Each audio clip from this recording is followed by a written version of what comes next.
ಸಾಯಿರಾಮ್. ನನ್ನ ಮುದ್ದಿನ ಮಗುವೆ, ನೀನು ನಂಬುವುದು ಒಂದು, ಜನರು ನಿನಗೆ ನೀಡುವ ಸಲಹೆ ಮತ್ತೊಂದು. ಇದರ ಮಧ್ಯೆ ನೀನು ಮಾಡಬೇಕಾಗಿರುವುದು ಏನೆಂದು ಯೋಚಿಸಿ ಒತ್ತಡಕ್ಕೆ ಒಳಗಾಗಬೇಡ. ನಿನ್ನ ಮಾರ್ಗದರ್ಶನಕ್ಕಾಗಿ ನಾನಿದ್ದೇನೆ ಎಂದು ಮರೆಯಬೇಡ. ಚಿಂತೆಯಿಲ್ಲದೆ, ಅನುಮಾನವಿಲ್ಲದೆ, ಭಯವಿಲ್ಲದೆ ಮುನ್ನಡಿ. ಸಮಯಕ್ಕೆ ಸರಿಯಾಗಿ ನೀನು ಏನು ಮಾಡಬೇಕೋ ಸ್ಪಷ್ಟವಾಗುತ್ತದೆ. ನಿನ್ನ ಆತ್ಮ ನಿನಗೆ ತನ್ನ ಆದೇಶವನ್ನು ನೀಡುತ್ತದೆ. ನಿನ್ನ ಹೃದಯವನ್ನು ನಾನು ರಕ್ಷಿಸುತ್ತಿದ್ದೇನೆ.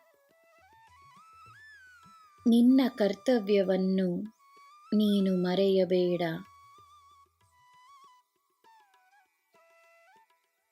ಜೀವನದಲ್ಲಿ ಎಲ್ಲವೂ ಇದ್ದು ಏನೂ ಇಲ್ಲವೆಂದು ಅನಿಸಿದರೆ, ಅದೇ ಸಮಯ ಅದು ಏನೆಂದು ಅರ್ಥವಾಗದಿದ್ದಾಗ ನಿನ್ನ ಗಮನವನ್ನು ನಿನ್ನ ಸುತ್ತ ಇರುವವರ ಮೇಲೆ ವಹಿಸು. ನಿನ್ನಿಂದಾಗುವ ಸಹಾಯವನ್ನು ಮಾಡು. ಸೇವೆಯ ಮನೋಭಾವನೆಯನ್ನು ಹೆಚ್ಚಿಸಿಕೊ. ನಿನ್ನ ಬಳಿ ಬರುವ ಪ್ರತಿಯೊಂದು ಸಲಹೆಯನ್ನು, ಪ್ರತಿಯೊಂದು ಮಾರ್ಗದರ್ಶನವನ್ನು ಗಮನಿಸು. ಒಂದಾದ ಮೇಲೆ ಒಂದು ಅನುಭವಗಳಿಂದ ನಿನಗೆ ನಿನ್ನದೇ ಆದ ದಾರಿ ಸಿಗುತ್ತದೆ. ನಿನ್ನ ಪ್ರಶ್ನೆಗಳ ಉತ್ತರಗಳು ಸಿಗುತ್ತವೆ. ನೀನು ಯಾರೆಂದು ನಿನಗೆ ಅರ್ಥವಾಗುತ್ತದೆ. ನಿನ್ನ ಜೀವನದ ಉದ್ದೇಶವನ್ನು ನಿನಗೆ ತೋರಿಸಬೇಕೆಂಬುದೇ ನನ್ನ ಉದ್ದೇಶ. ಅದೇ ನನ್ನ ಕೆಲಸ.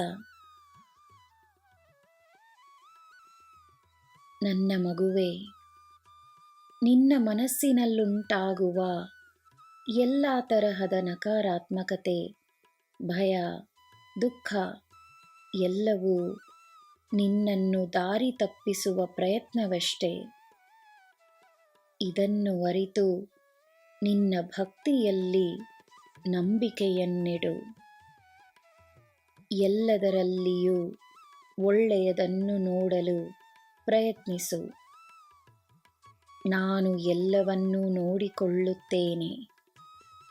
ನಿನಗೆ ಎಲ್ಲ ಶುಭವೇ. ಜೈ ಸಾಯಿರಾಮ್.